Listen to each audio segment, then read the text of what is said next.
36 years old. I've been riding motorcycles for really all of my life. We were traveling along at about 55 miles an hour. And as we approached Camp Hale, a deer ran out.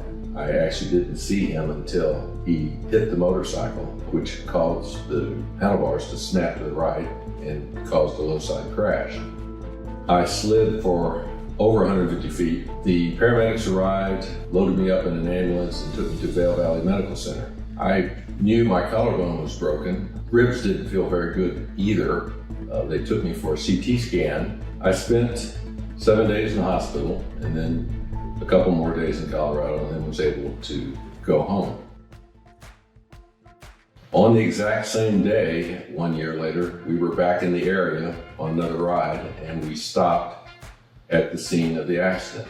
Myself and my two other riding buddies, we were all using Cardo Pack Talk Gold units. The impact on my left side knocked the Cardo off of the helmet.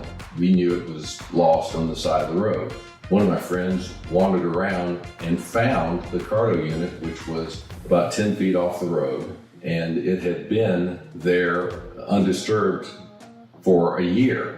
Even though it looked pretty rough, we picked the unit up, pressed the buttons, and it turned on. I couldn't have been more shocked to think that a piece of electronic equipment could take this kind of punishment and sit outside through a Colorado winter, unprotected, rain, snow, but it still worked. And I actually still have the unit and have used it a couple of times when either my Cardo has the batteries run down, or the last motorcycle trip that we just took a month ago, one of my friends had an issue with his Cardo, and he actually used my old beat up Pack Talk Gold. I hit the road hard enough to rupture a spleen, and so did that Pack Talk. And it still operated after a year of sitting through a Colorado winter with rain and snow and who knows what else.